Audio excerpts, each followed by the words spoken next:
სახელითა მამისათა და ძისათა და სულისა წმინდისა. დღევანდელ დღეს წმინდა მართლმადიდებელი ეკლესია აღნიშნავს რუსეთის ეკლესიის ერთ-ერთი დიდი წმინდანის მამა სერაფიმ საროველის სენებას. ჩვენი ძახით მართლმადიდებელები რო წმინდანებს არ გააჩნიათ ეროვნულობა და ისინი ყოველთვის საყვარლები არიან. ვინ იტყვის რომ ივანე ოქროპიელი ანტიოხელი იყო. ბერძნებს ის ბერძენი გონიათ. ჩვენთვის ის უსაყვარლესი წმინდანია. ვახტანგ გორგასალის სპარსელი იყო, მაგრამ ყველა ვიძახით რომ ქართველს უმეტესობა ქართველებს გონიათ რომ ვახტანგ გორგასალი იყო ქართველი. მეფე მირიანის სპარსელი გონია რომ ქართველი იყო.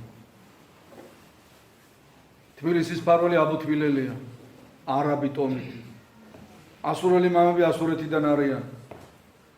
ანუ აღარ გავუყვები ამ ჩამოთვლა სიისა წმინდანებისა, მე მინდა ვიქრათ რომ მართლმადიდებლობაში არ არსებობს ეროვნულობა, თუმცა რა თქმა უნდა ყველა ეკლესიები ეროვნულად მსახურებდა, ვიცავ ჩვენ ენას, სარწმუნოებას, ენად ჩვენ ენაზე რო იყოს მსახურება, ოდიკები რო ქართული იყოს. მაგრამ წმინდანები ყველასთვის საყვარლები არიან. აი სერაფიმ საროველი არის ერთ-ერთი უსაყვარლესი წმინდანი და დიდი წმინდანი, არა მარტო რუსებისთვის, არამედ ქართველებისთვის ასევე, არამედ ყველასთვის. იგივე უკრაინელებისთვისაც, რომლებიც დაპირისპირებაში არიან რუსებთან და ყველასთვის. მამა სერაფიმე დაიბადა მე-18 საუკუნეში 1754 წელს. მისი მშობლები იყვნენ საკმაოდ შეძლებული ხალხი. მამა იყო მდიდარი წარმომავლობის ადამიანი, მას ჰქონდა თავისი აგურის ქარხნები, უშვებდა აგურს და ძალიან დიდ ნაწილს მოწყალებას გაცემდა და ეკლესიებს აშენებდა. ასევე ჰქონდა მაღაზიები, დუქნები. საკმაოდ შეძლებული ადამიანი იყო და უაღრესად ღვთისმოყვარე და მოწყალე კაცი.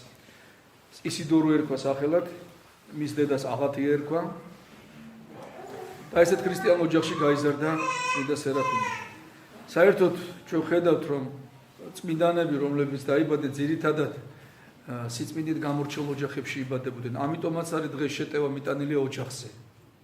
ამიტომ უნდა ოჯახის დანგრევა ეხლა. და ახალი რაღაცების შემოტანი ბავშვთა უფლებების დაცვა, ქალის და კაცის უფლებების დაცვა, ხა ამაზე არ გავჩერდებულოთ, მოკლედ გეუბნებით.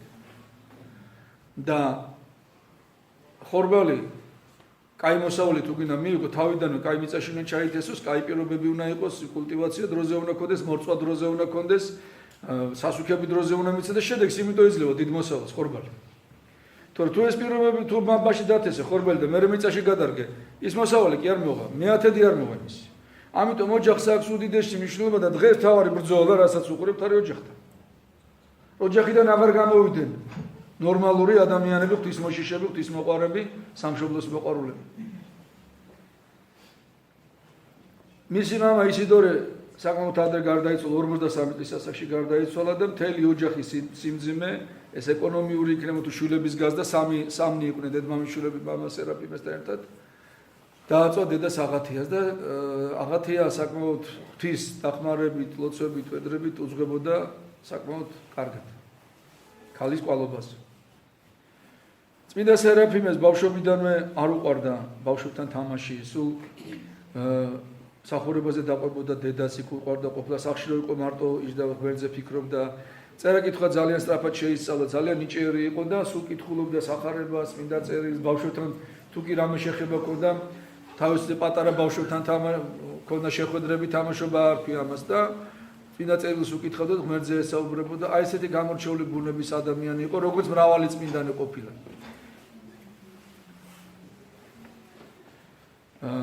მან ბავშვობიდანვე გადაწყვიტა ბერობა, თან ამას ხელი შეუწყო მის ცხოვრებაში, ბავშვობაში მოხდა რომ რამოდენიმე სასწაული. პირველი ის იყო, რომ როდესაც აშენებდნენ სამრეკლოს, მისი ოჯახი აშენებდა სამრეკლოს, არ მოიდგინეთ, გადმოვარდა ზევიდან სამრეკლოდან.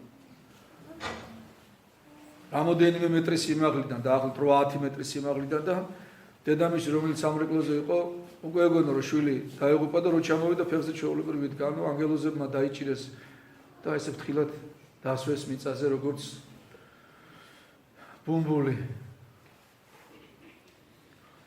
მის ცხოვრებაში იყო შემთხვევები, როდესაც ის დაავადდა საკმაოდ ისეთი მძიმე ავადმყოფობა შეეყარა, უკურნებელი სენი და უკან მიდიოდა მისი ჯანმრთელობა და ღვთისმშობელი გამოეცხადა პირდაპირ ბავშვობაში და უთხრა რომ გამკურნავდა და მართლაც სასწაულებრივად განიკურნა, როდესაც ყოვლადწმიდა ღვთისმშობლის ხატს მიემთხვია. მას არაერთხელ ქონია თავის ცხოვრებაში შემდეგ გამოცხადებები, როგორც თვითონ ეძახდა 12-ჯერ გამოეცხადა ყოვლადწმიდა ღვთისმშობელი წარმოედგინა. და ელაპარაკებოდა მას. ისეთი წმინდა ადამიანი იყო წმინდა მამა სერაფიმე.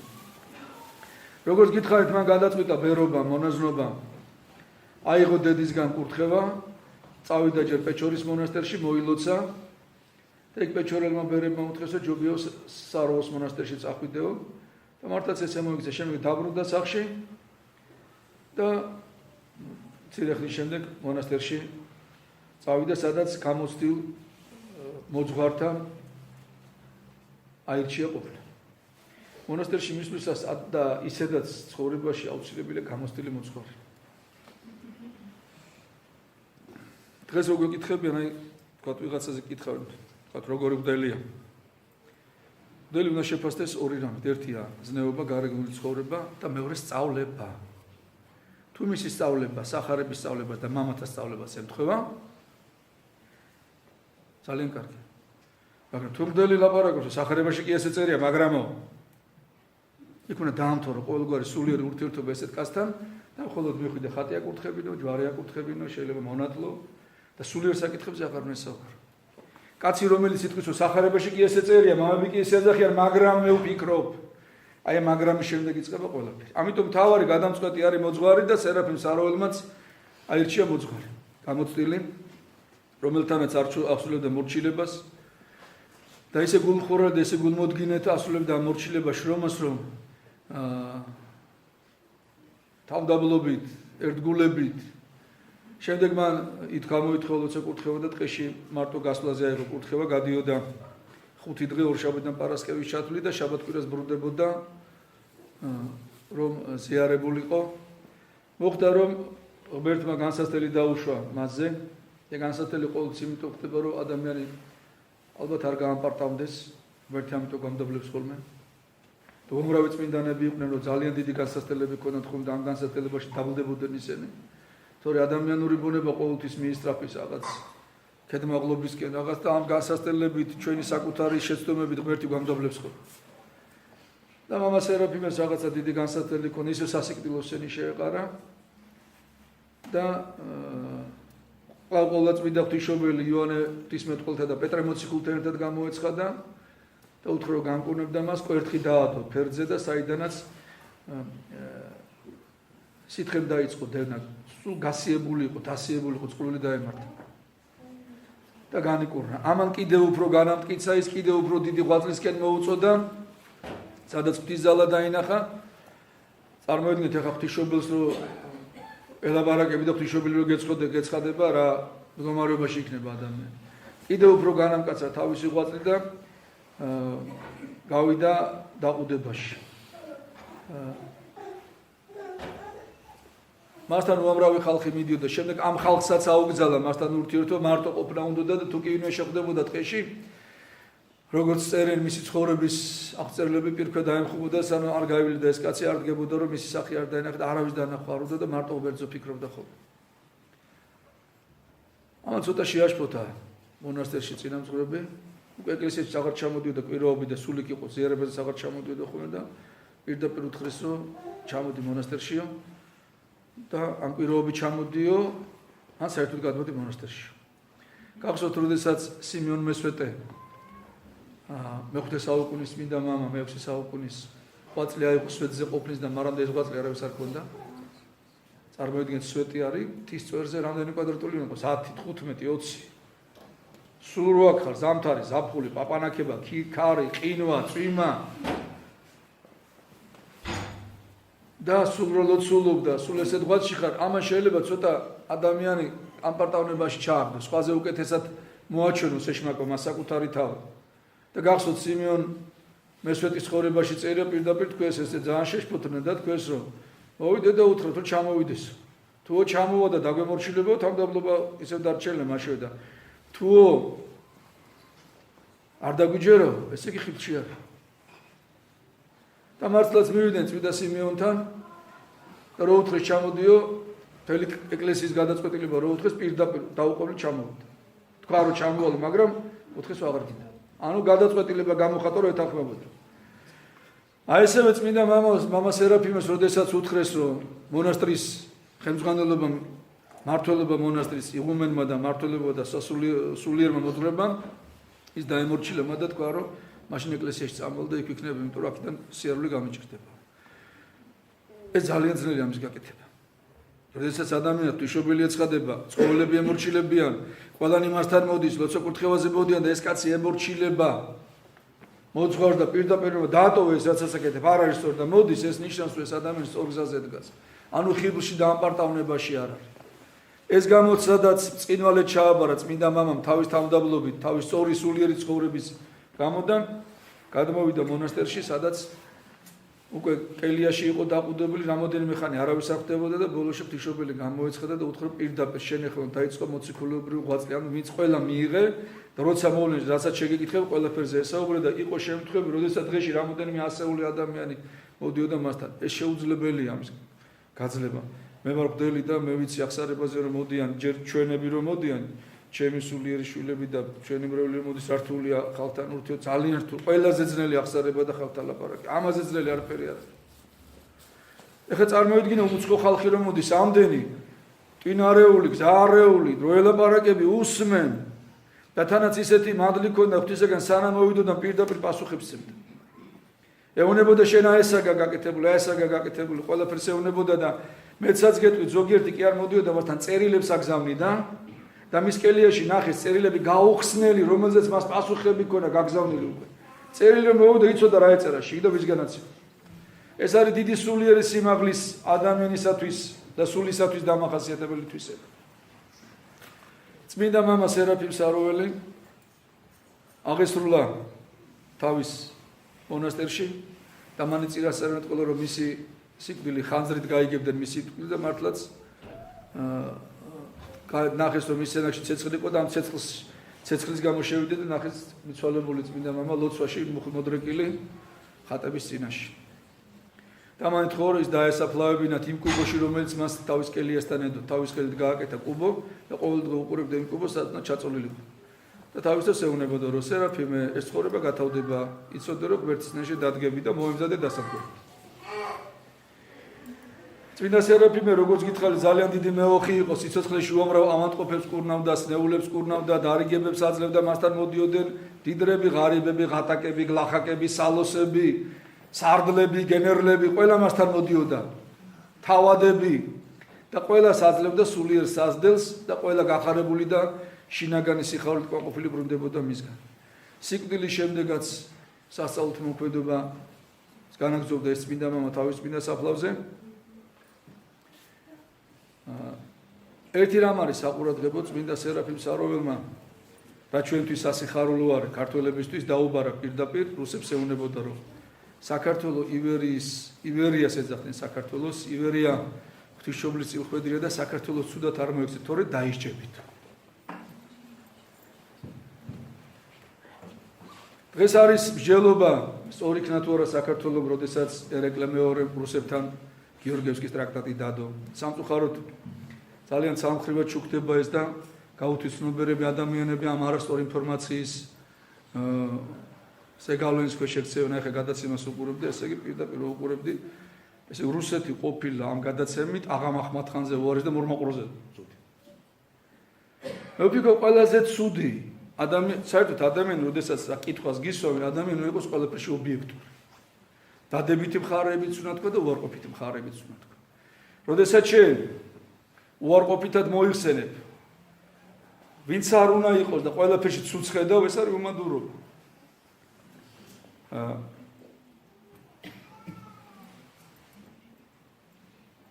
საქართველოს როდესაც რუსეთის შემადგენლობაში შევიდა ჯერ ვიცით საქართველოს რუსებმა ავტოკეფალია წაართვეს და წაართვეს სახელმწიფოებრივ რატომ წაართვეს იმიტომ რომ 1756 წელს ცხეთაში შემდგარ კრებაზე სადაც გაკათოლიკებული ანტონ პირველი გადააყენეს ტახტიდან მან აღიარა თავისი კათოლიკობა და დააფიცეს რომ ვინც ეს დააბრუნოს საქართველოში წევლა კრულა და პირდაპირ წერია 7 მსოფლიო კრებაზე თუ კი რამე წევლა ყველაფერი დავზე დაგოწყდეს დააბრუნეს ეს პატრიარქი რომელმაც აქტიური მონაწილეობა მიიღო გიორგიევსკის ტრაქტატის შედგენაში რომლის უშუალო ხელმძღვანელობით იქნა შედგენილი საქართველოს ეკლესიის დამოკიდებულება რუსეთთან და პირდაპირ წერია გიორგიევსკის ტრაქტატში, რომ ვინც არ უნდა იყოს საქართველოს ეკლესიის მმართველი, მეშვიდე მუხში წერია.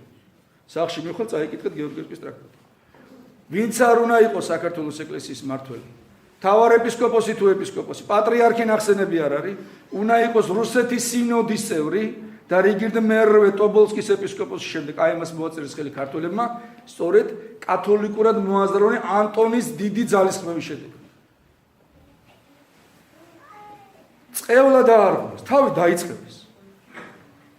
და თქვენს ვინც ეს კაცი დააბრუნოსო, ესე დაგვემართოს, ეს დააბრუნეს, ავტოკეფალიას დავკარგეთ სახელმწიფოებრებაც. როდესაც ესეთი მომენტი არის ილარიონ ქართველის ცხოვრებაში დაიჭერენ მას და ფაშასთან მიიყვანენ. თესალონიკის ფაშასთან, ქართველი ეს ფაშა.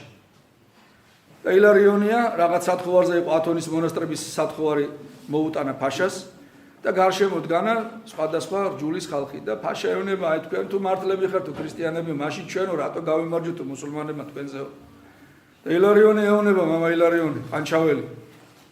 ჩვენო ჩვენი ცოდვების გამო ვიჯებით. ხო არ გონიათ, იმიტომ დავმარცხოთ თქვენ ახართ მართლები. თქვენო ღვთის ხელშიო მათრახი ხართო, ჩვენ გასამათრახებლათო. ეს ჩვენი ცოდვების გამო მოხდა, რომ აღარ დავაშავოთ. ესე უნდა უდგებოდეს ქრისტიანი ამას. რაც მოხდა, ჯერ ჩვენ თავში ვეძებოთ მიზეზს და მიზეზი პირდაპირ სახეზეა. საქართველოს ისტორია გადაშალეთ უახლესია, ფაქტიურად, 2 საუკუნის ისტორია. დაწვრილებით ქრონოლოგიურად სიტყვები აღწერილი ამ კრებაზე რა მოხდა და როგორ მოხდა, რატო დავკარგეთ სახელმწიფოებრიობა და რატო დაკარგეთ ავტოკეფალია. ყველაზე საოცარი ის არის, რომ ანტონი, რომელმაც ყველაზე მეტად დაუკავშირა საქართველოს რუსეთს, დღეს ითვლება პროგრესულ მოაზროვნედ და ევროპაში ფანჯრის გამჭრელად და ასე შემდეგ და ასე შემდეგ. ამ თემაზე ახლა აღარ ვისაუბრებ, სხვა დროს თუ გაინტერესებთ მე დაწვრილებით ვისაუბრებ. მოხდა იხე, რომ საქართველოს დაკარგა ავტოკეფალია და სახელმწიფოებრიობა. ძალიან ცუდი რამ მოხდა. მაგრამ ნახოთ ახლა რა დღეში იყო საქართველოს ამ დროს. საქართველოს ესე იგი ტერიტორიები ტაოკლაჯეთი დაკარგული უკვე 3 საუკუნეა. თურქები არიან, ნელ-ნელა ათურქებენ, სოფელ ქართველებს ათურქებენ პირდაპირ. ეკლესიები წიროლოცო აღარ არის ტაოში. რამოდენიმე ეკლესიაში რაღაცა კიდე ბჟუტავს, სანთლები, კანდელები. საინგილო დავკარგეთ, ლეკებმა წაგვართვეს. საინგილოში დღეს ლეკები არიან. აზერბაიჯანელები კი არ არიან, ლეკები ცხოვრობენ. ჩილო კავკასიელები.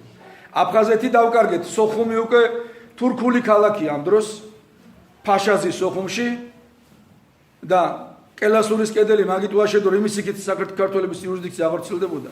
კათოლიკოსი, რომელიც აფხაზეთში იჯდა 1770 წლებში გადმოვიდა ქუთაისში, რატო? იმიტომ რომ მას იქ საქმე აღარ ქონდა. ქართველები აღარ იყვნენ, იქ იყვნენ თურქები, აბაზგები, აფშილები, უბიხები.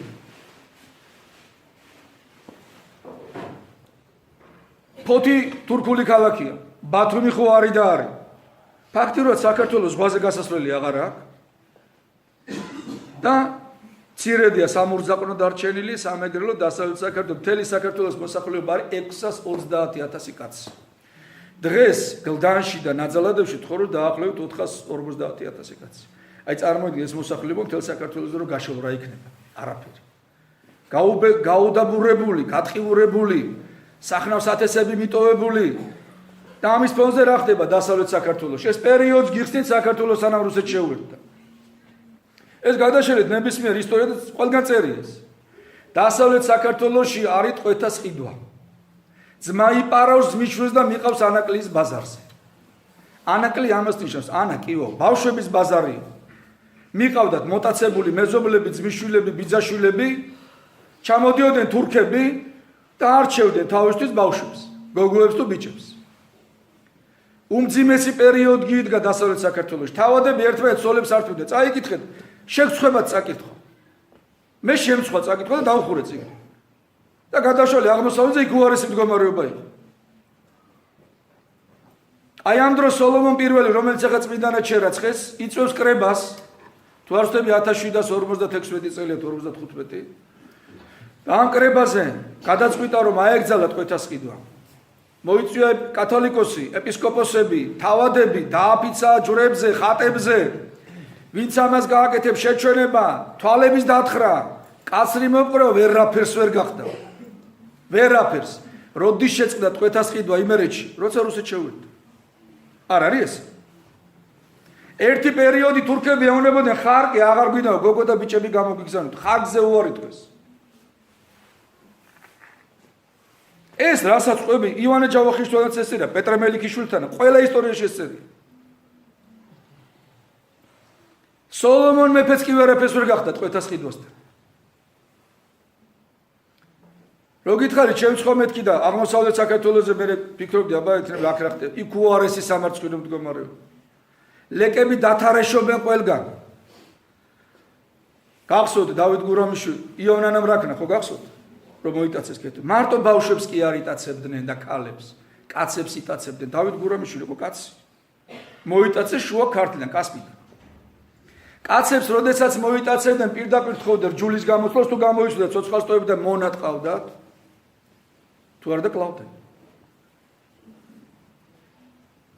ეს არის სამარცხვინო ფურცელი ჩვენ ისტორიაში ლეკები დათარეშობდნენ ყველგან ეგ არაფერი პირდაპირ წაკითხული მაქვს როდესაც თავადი ჩოლოყაშვილი ეუნება მეორე თავადს შენ რო ლეკები შემომისცე და დამაწიოკიო შენ ნახე რა გიქნება ეხლა მე უნდა შემოგისიო შენ ლეკები კირაობდნენ ლეკები და ერთმანეთს არბებდნენ ვინ დაუდო ამას ბოლო რუსები რო შემოვიდნენ მათ ინტერესში აღარ შედიოდა ეს პირიქით ჩრდილო კავკასიის აღება უნდათ და ქართველებთან ერთად აიღეს ჩრდილო კავკასია შაიმილი ვინ დაიჭერა ქართველებმა გრიგოლ ორბელიანმა კავკასიის ომი ვინ დაამთავრა ქართველებმა და რუსებმა ერთად ანუ ღმერთმა ისე მოაწყო ეს ყველაფერი ესე უნდა ყოფილიყო ამიტომ მე ვფიქრობ როდესაც ესე ცალსახა შეფასებებს აძლევენ ეს არ არის სწორი ჩვენ ხშირად კითხულობთ გარეთში წამებულთა მამათა ხსენებას და რომელი წლები ეცით 1858 შამილის დაჭერამდე რაც ხდება 1830-იან წლებში მამები აწამეს იქ შეესიენ გარეთ დაარბიეს ლეკებმა ეს ლეკები ქვია თორემ მთელი ჩრდილო კავკასია იყო მარტო ლეკები კი არა თურქის პარსი ლეკიოსი ჩერქეს ღლიყვი დიდოქისტი გახსოვთ დავით გურამიშვილის ლექსი ხო ეს ძალიან წარე მოსასმენია მაგრამ სინამდვილე ესეა და ამას ყველაფერს ბოლო დაუდეს რუსები დღეს ჩვენ ვიძახით რომ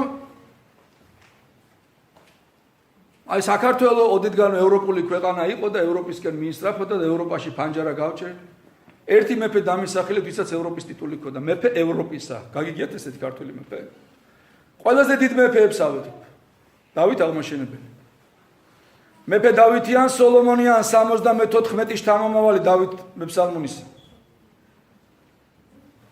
მეფე აფხაზთა ქართველთა კახთა რანთა სომეხთა შირვანშა და შაჰინშა აი მისი ტიტულები იგივეა გიორგი ბწყინვალეზე საწერია მეფე ევროპის და აზიელობა სირცხვილია რატო კუვეიტელებს არ ცხენიათ აზიელობა იაპონელებს არ ცხენიათ სინგაპურელებს არ ცხენიათ ჩვენ იმას ხო არ მსგავსებით თაგვირო ფრენა რომ უნდა ჩიტობა რომ უნდა და რომ ითხოვა ნეტა ფრთები მქონდესო და ფრთები რო გამოება და აღარ ჩიტება მიიღეს და აღარ თაგვმა მიიღეს და ღამურად რო იქცა და სკოლაში რო გასწავლეს გახსოვთ ღამღამე გამოდის და დაფრინავსო ცხენიაო როდესაც ჩვენ ლაპარაკობთ ილია ჭავჭავაძეზე რომ ჩვენი თავი ჩვენადვე გვეყუდნოდეს ნამდვილად წერს წმინდა ილია მართალი ამას ოღონდ 24 წლის ილია ჭავჭავაძე როდესაც პეტერბურგიდან ბრუნდება მაგრამ თქვენ წაიკითხეთ ილია ჭავჭავაძის ლექსი 100 წლის შემდეგ ინტერნეტში ამ ტომები გექნებათ ილია ჭავჭავაძის ან ინტერნეტში 100 წლის შემდეგ პირდაპირ წერს მადლობა დიდ რუსეთს რომელმაც გაგვაერთიან და გადაგვარჩინაო წაიკითხეთ მის ამას არ კითხულობენ არ უნდათ რომ ეს ხალხმა იცოდეს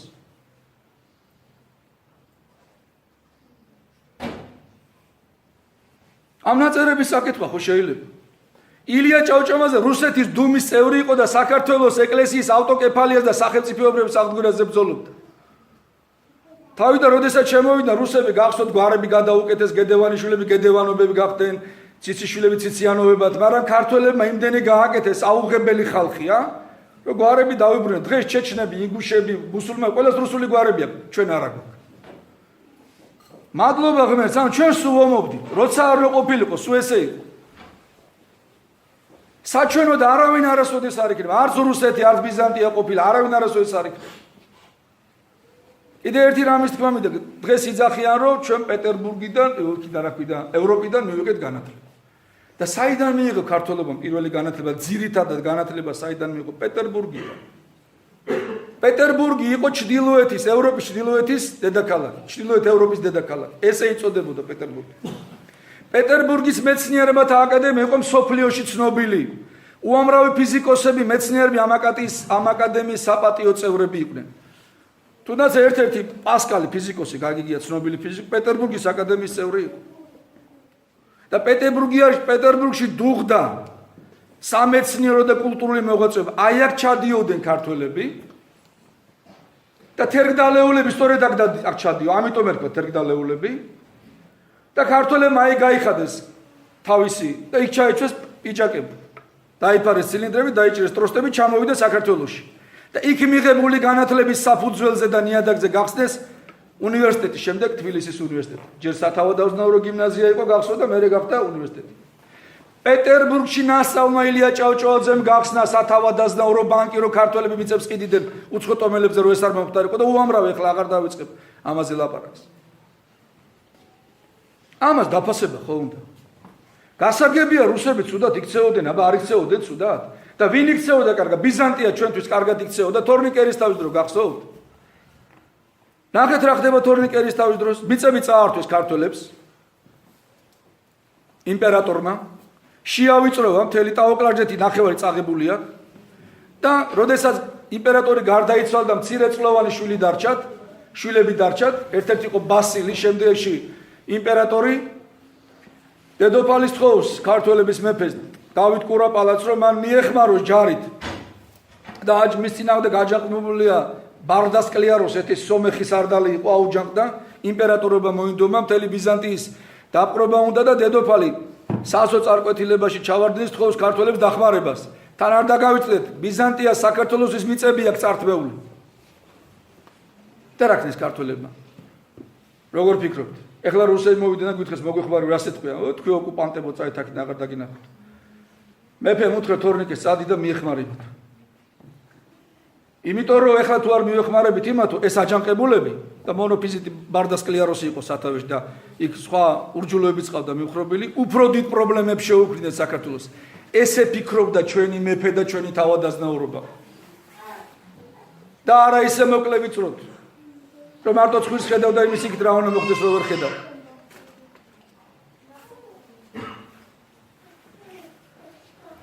ერთ საუკუნეში საქართველოს მოსახლეობა გაორმაგდა 630,000 კაციდან 1,200,000-300,000 გახდა. რის ხარჯზე? რომ დაწყნარდა ლეკიანობა აღარ არის, ტყვეთას ყიდვა აღარ არის. დღეს თურქეთში რომ მიდიხარ თურქეთში და სუფთა იმერელი ბავში მოდის, ცისფერთვალება, წითელ ლოყება, გაღაშგაჟებული თურქულად ლაპარაკობს. აქედან წაყვანილი გაყიდული. და არის თურქი. და ის ფიქრობს, რომ შენ დაგიპყროს და შეგიერთოს თურქეთში. ესე ფიქრობს, ესე გაზარდეს ის.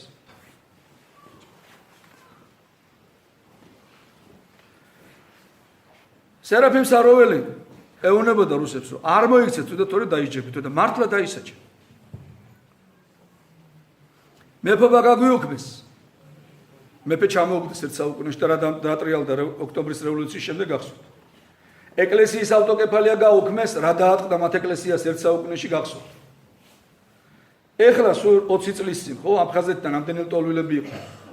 ვინმე იფიქრებდა, რომ რუსეთში 3 მილიონი რუსი იქნებოდა ტოლვილი უკრაინიდან? გამეორდა იგივე, ხო, ყველაფერი. ანუ სერაფიმ საროველი რო ეუბნებოდა, რასაც საქართველოს გაუკეთებთ, უკან დაგიბრუნდება, უკან უბრუნდება. მე მქონდა შეხვედრა რუსებთან ათონის თაზე შევხვდი იქ და ის უბრალოდ ხალხი არ იყო და მე უთხარი ეს ყველაფერი, რაც ახლა უთხარი. გაჩერდეთ მას ვერ იქებდი და კიდე დავუმატე. თქვენ ხო ახლა აფხაზეთი გამოყავით მეთქი, საქართველოს შლით. თუ ამას უკან არ წაიღებ და არ დააბრუნებ საქართველოს თავის ძველ ტერიტორიულ მთლიანობას არ აღუდგენთ, ღმერთი დაგშლით მეთქი. ნიმოჟით ბიჭო, მე უთხარი მე ისტორიას გადაავლე თვალ და თუ ნიმოჟით ბიჭო, აი მე ნახეთ თუ. ანუ ეს რეალობა უნდა გვახსოვდეს, რომ საჩვენოდ არავინ არასოდეს არ ყოფილა, არც ბიზანტია. იმის შემდეგ გამოვიდა თორნიკერის თავზე მეთქვა, ქართველებმა ხო უშველეს ბერძნებს. ეს ფულით ხო ჩავიდნენ ათოზე მონასტრები ხო აშენეს, იქაც ავიწროებდნენ ქართველებს. და ბასილი, რომელიც სიცოცხლეს გადაურჩინა დავით კურაპალატის ჯარმა და თორნიკე ერისთავმა კერძოდ, რომ წამოიზარდა იმპერატორი გახდა, საქართველოზე გამოილაშქრა და გიორგი პირველთან ჰქონდა, აი სვეტიცხოვლის ამშენებელთან, სამკვდრო სასიცოცხლო ომი. მაგრამ ქართველები კი არ აგინებდნენ ბერძნებს, იცოდნენ რომ სხვა გზა არ ჰქონდათ. დავით აღმაშენებელს როგორ ფიქრობთ უყვარდა სელჩუკები? 9 წელი ხარკს უხდიდა სელჩუკებს.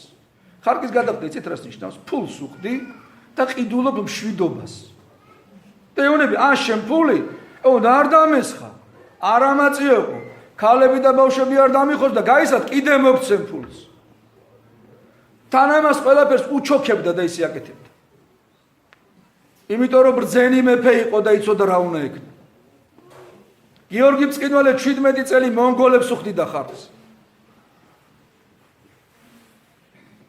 17 წელი ბებია მოუკლეს გვანცა დედოფალი, ძმა მოუკლეს ვახტანგ მესამე, მამა მოუკლეს დემეტრე თავდადებული, დინასტია ამოუწყვიტეს.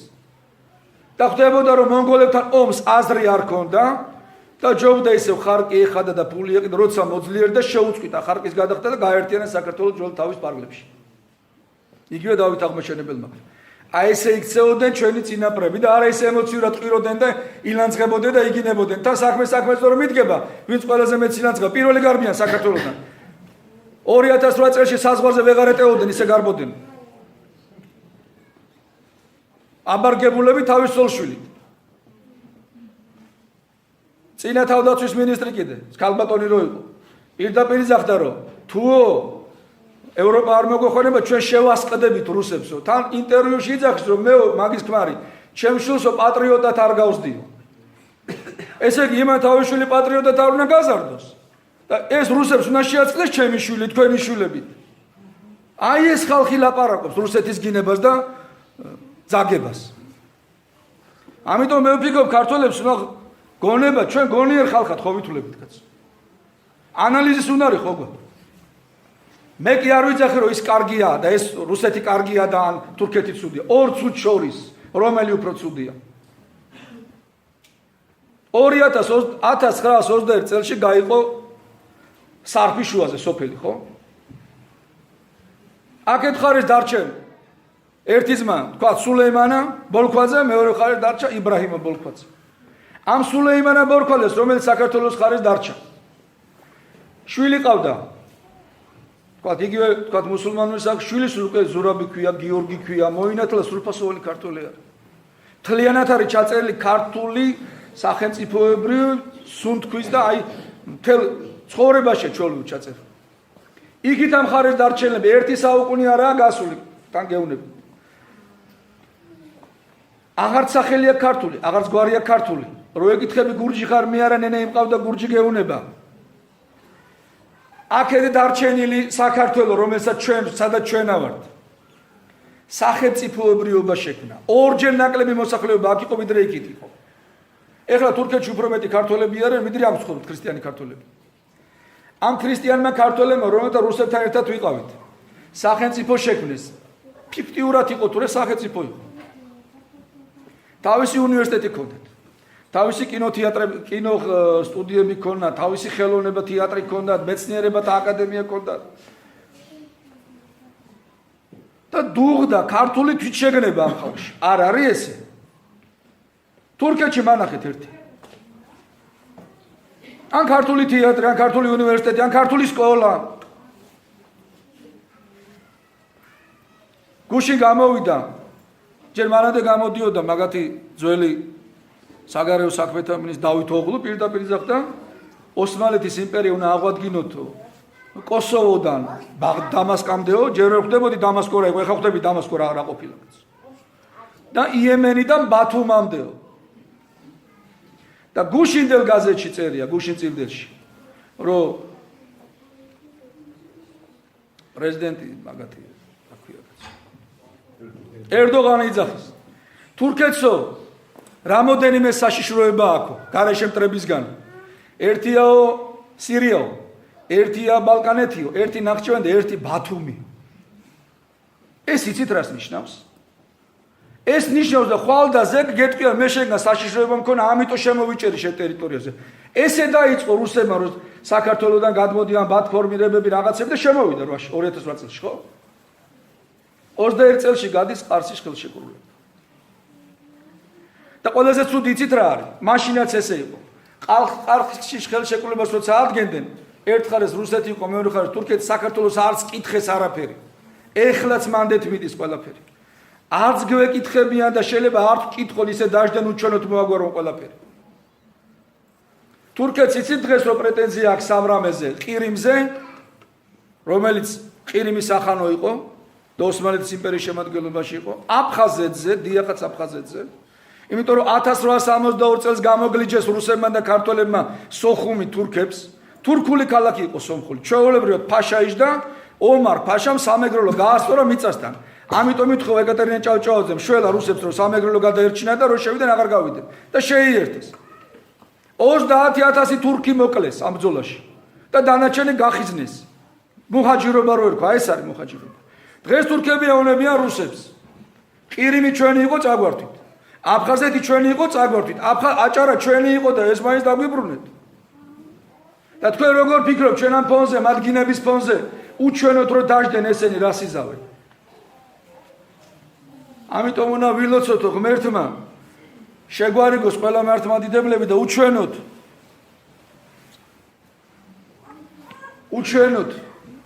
არ მოხდეს არაფერი ლაპარაკი. ამას ცივილი და ციკვინი კი არ უნდა, ამას უნდა დაждომა და ლაპარაკი.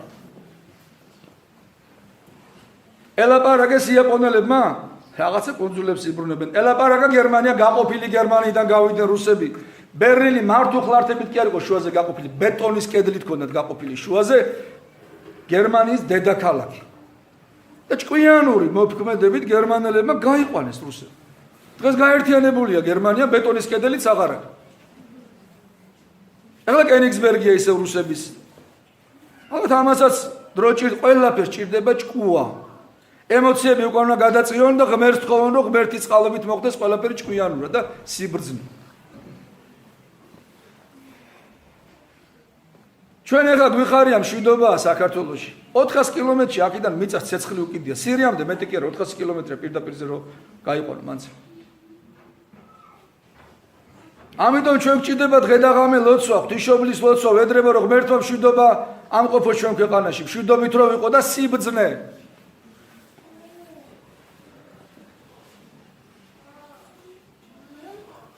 ჩვენს გარშემო ყველა კბილებამდე შეერაღებულია, ყველა. აზერბაიჯანს უახლესი ტექნიკა აქვს, სომხებს რუსებთან ერთად საერთო შენაერთები შექმნეს. და ჩვენთან ამ ფონზე 42% სამხედროებს უშვებენ ჯარიდან, საჰაერო ძალები საერთოდ აღარ ეყოლებება. რა ხდება ეს წარმოიდგინე.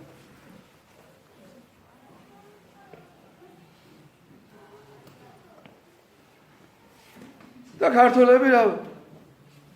ხო უნდა ვიფიქროთ არა? ცოტა ხნის წინ რუსულ წმინდას რო ახსენებდი მოღალატედ თვლიდა. სერაფიმ სწავლობაზე რამე რომ ელაპარაკა მოღალატე ვიყავ. დღეს ახლა ამბობენ რუსებმა რაღაცა ეკლესია აფეთქესო. ეკლესიის ნანგრევები ესე ეძახენ. მე არ ვიცი ხა რა იყო. თუ ეს გააკეთეს ძალიან ცუდი. და საპატრიარქომაც გასაპასუხი, მაგრამ საინტერესოა რაზეა საუბარი. იქ არის პოლონელების სასაფლაო გააუქმესო და ეკლესიის ნანგრევები ესე ეძახენ. საინტერესო რა არის? შეიძლება ეს მედია ისე აკეთებს, როგორც ვარძიაში გადაწვეს, თურმე მაგიდას ცეცხლი წაგდება, მთელი ვარძია გადაიწვა, რა ამბავი ატეხეს, მოგახსოვთ? შეიძლება ამაზე ესეთი ამბავი ატეხილი. მე არ ვიცი რა არის, მაგრამ ერთი რამის თქმა მინდა. რაც ცუდია გაკეთებული, აუცილებლად უნდა თქვა, რომ ეს ცუდია და რაც კარგია გაკეთებული, უნდა თქვა, რომ ეს კაია. 1958 წელს თურქეთში ააფეთქეს ოპიზის ტაძარი. ოპიზის ტაძარი იყო ერთ-ერთი უნიკალური ძეგლი და იცით რატო ააფეთქეს? ტაძარზე პირდაპირ გაატარეს გზა. ტაძრის იქით ერთი სახლი იყო, სახლამდე მიიყვანეს გზა. ამის ნახვა ყველა შეუძლია. 1968 წელს ტბეთის ტაძარი ააფეთქეს. გადახურული მოხატული ტაძრები იყო. ამიტომ კიდევ გეუბნები, საჩვენოდ არავინ არ იქნება. არც რუსები არიან, არც ბერძნები იყო, ბიზანტიელები, არც თურქები, არც ყივჩაღები. ჩვენ როდესაც სწორად მოვიქცევით და ღვთის წინაშე სწორად მოვიქცევით, მაშინ დაგვიფაროს ღმერთი. და ქართველებს არავის იმედი არ უნდა ქონდეთ. არც ჩრდილოეთის, არც დასავლეთის, არც სამხრეთის, ღმერთის იმედი უნდა ქონდეთ. თუ ღმერთის წინაშე სწორად მოიქცევი, ღმერთი ისე დაალაგებს ყველაფერს. როგორ დავით აღმაშენებლის დროს დაწყნარდა, როგორც აშოტ ყურაპალატის დროს დაწყნარდა, როგორც თამარის დროს დაწყნარდა. როდესაც ლაშა გიორგი აუჯანყდა ღმერთს და მარტო თავის იმედი ქონდა, ქვეყანა დაემხო თავს. ღმერთმა დაგვიფაროს. ღმერთმა წმინდა მამა სერაფიმ საროველის ლოცვებით შეგვარიგოს ყველა მართლმადიდებლები. ჩვენ ერთი მიზნები გვაქვს. ერთი ორიენტირები გვაქვს. როგორც ჩვენთვის მიუღებელია მამათმავლობა და გარყვნილება დღეს ჩვენ მეზობელ ქვეყანაში აკრძალულია პირდაპირ მამათმავლობის ქადაგება ციხეა. გახსოვთ, როდესაც ქალები მოვიდნენ და ტაძარში შევარდნენ ეს ტიტლიკანა ქალები და სიმღერა დაიწყეს ტაძარში ფუსი რო იტიოთ რა ერქვა არ ვიცი რაღაც. შეიძლება სწორად ვერ წარმოვიდგინოთ. 3 წელი ციხეში ჩასვეს ესენი. როდესაც საქართველოში ღვთისმშობელს შეაგინეს და ჩვენი ბიჭები გამოვიდნენ და ღვთისმშობელი დაიწვეს, 4 წლით ბიჭები ჩასვეს ციხეში. არ იყო ეს?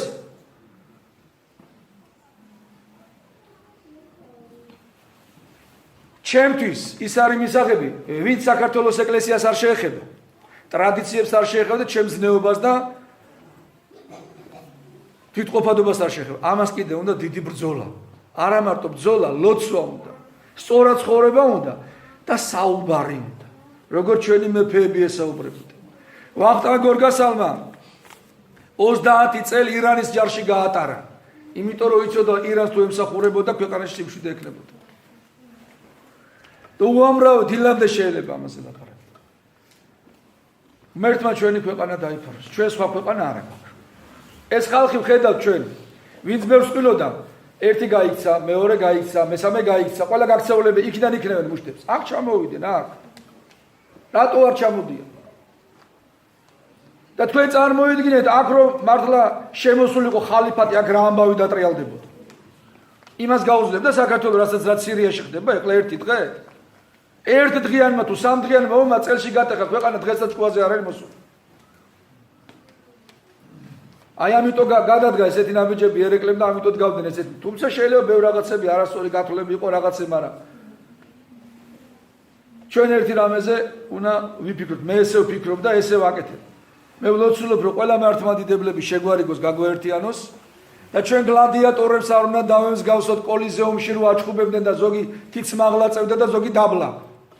მე არ მინდა რომ გლადიატორი ვიყო და ჩემი ქვეყანა გლადიატორის როლში იყოს. ღმერთმა სიბრძნე მოგცეს ყველა მართლმადიდებლებს ჩვენს მოწინააღმდეგე მხარესაც რომ ყველაფერი რეალურად შევაფასოთ. ერთი ბარძიმიდან ვეზიარებით, ამაზე მეტი სიახლოვე არ არის. და ღმერთმა ჩვენი ქვეყანა დაიფაროს. ვისაც კიდე არ უნდა ტრადიციები და არ უნდა კი ბატონო წავიდნენ კაცო. იჭერს ვინ? წასულები არ არიან? უკრაინაში არ ყო გაქცეულები. იმის იქით არ წავლენ რომ მოუდეთ. წავიდნენ კაცო. ჩვენ გაგვანებონ თავი და წავიდნენ რა.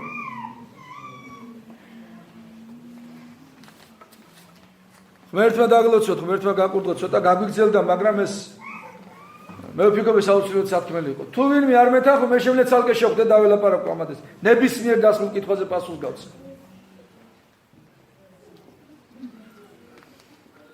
ღმერთმა გაკურთხოთ და მამა სერაფიმეს ლოცვებით უფალმა შეგვიწყალოს და დაგვიფაროს და დაგვიწვეს. ამენ.